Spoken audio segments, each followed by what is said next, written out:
Good afternoon, everyone. We're going to call the meeting to order. And again, this is the Board of Finance, and the agenda has been passed to all of the members.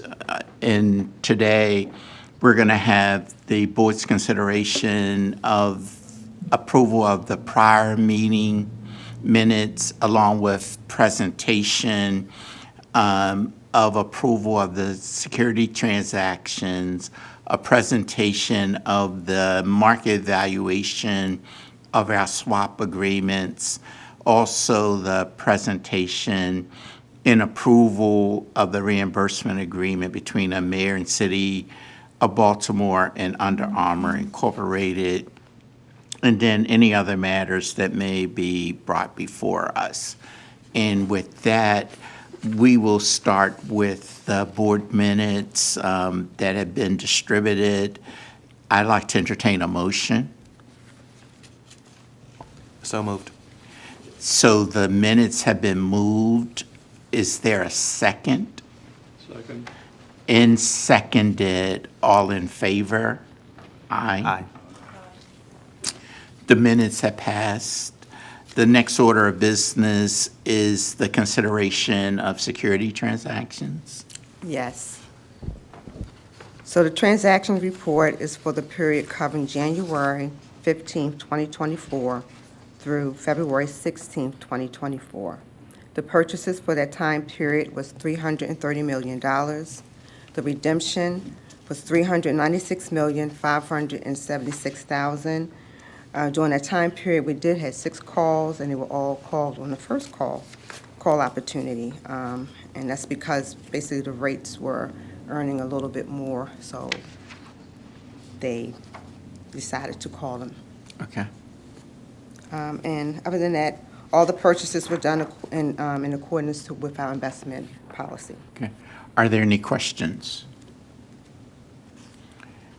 Hearing none, I'd like to entertain a motion for approval of the security transactions from February, February 26. Move it.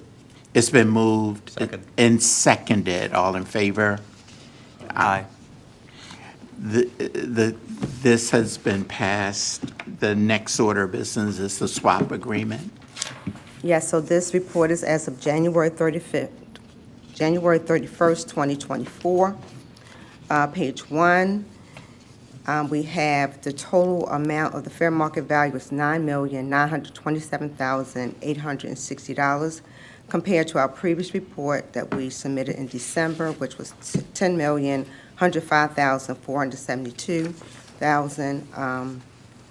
And during that time period, our 10-year treasury, it raised from 3.88% to 3.99%, which shows the difference between the treasury rate and our swap portfolio is an inverse relationship. So whenever that rate goes up, our value goes down in the portfolio.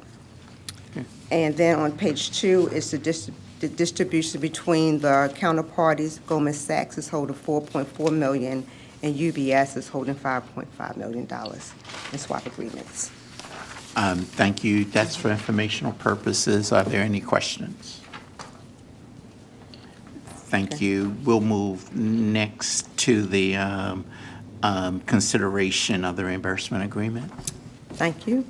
The board is hereby requested to consider and approve execution of a reimbursement agreement by and between the Mayor and City Council of Baltimore and Under Armour Incorporated, to be dated as of March 1st, 2024. The agreement will allow Under Armour to seek reimbursement from the city from excess property tax revenue accounted for under the North Locust Point Development District. We included the form of the agreement in the packet. So just for a little background, the Baltimore City Charter authorizes the city to finance the development, redevelopment, revitalization, renovation, and related costs of development districts from real estate property taxes resulting from the new development. For the Locust Point, the city enacted Ordinance 03642, was adopted in December 23, and it created a development district as well as the Locust Point Development District Tax Increment Fund.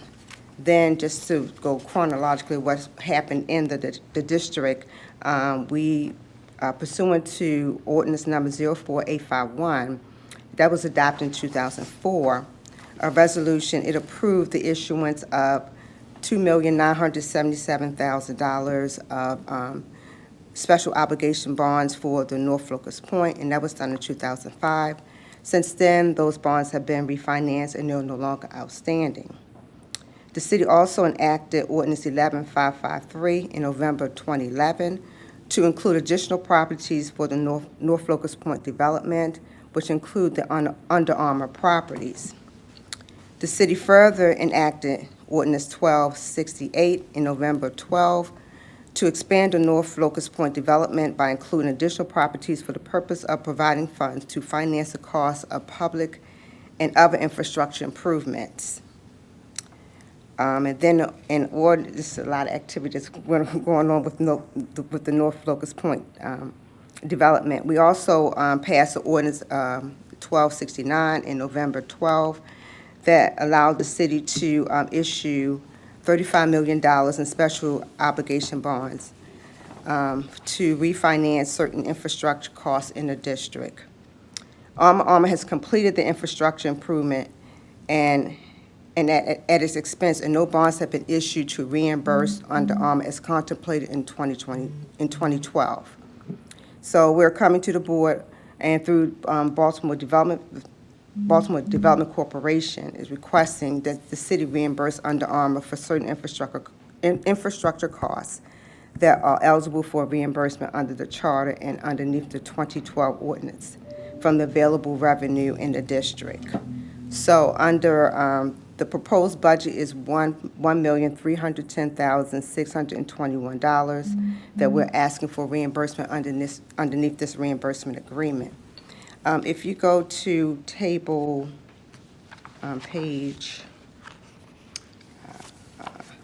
A1 in your packet, it has the outline of the details of the budget that we're asking reimbursement for, the $1.3 million.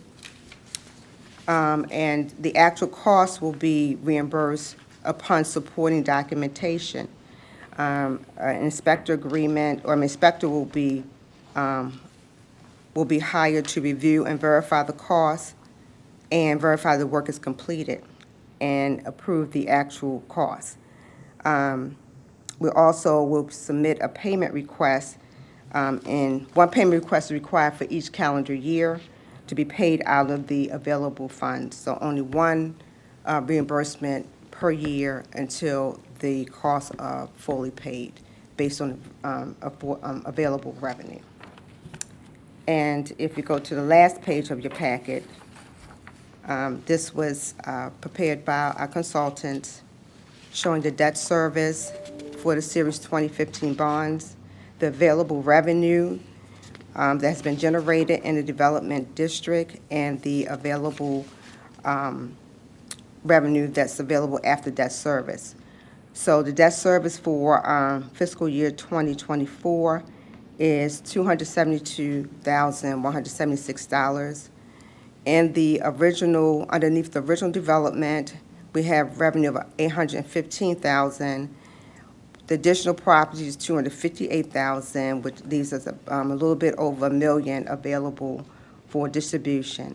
After the debt service is paid, we have available to pay towards the Under Armour expenses $800,000 for this year.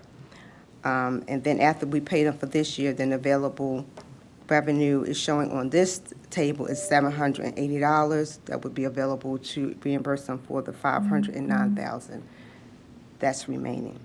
So that $500,000 will only be paid if we actually realize those revenues during the next fiscal year. So I'll open the floor for any questions. Thank you. Are there any questions? I thought the structure of the transaction was a little unusual, and Mr. Carson was kind enough to call me this morning. We worked through it, and I think it's a very neat resolution of where we are. I just wanted to confirm that these numbers that are showed for collections are actually on deposit and not just owing. The, underneath the So middle column, They've been all collected. they've been collected, They've all yes. been collected. Yes. Thank you. And just one real quick question, and that is the 1,310,000, that has, the expenses have already been incurred and the project is complete, so there is no anticipated additional requests that will come before us for reimbursement, except for the balance. That's correct. Okay, thank you. So this, I mean, you're approving the whole 1.3 million. Correct. Yes. Correct. Okay. Are there any other questions? Hearing none, I'd like to entertain a motion. I'll move it. I'll second. It's been moved and seconded to approve the reimbursement of the 1,310,622, and I would add with an expected payment of the 801,417 with the balance carried forward. In that motion, all in favor? Aye. Aye. The motion, Aye. the motion has passed. Again, thank you very much. Welcome. We- No other business. There is no other business to be brought before us today. Just a reminder that the next scheduled meeting is March 25th. Thank everyone. A motion for adjournment So moved. has been moved, and we will take that as unanimous. Thank you very much. Thank you.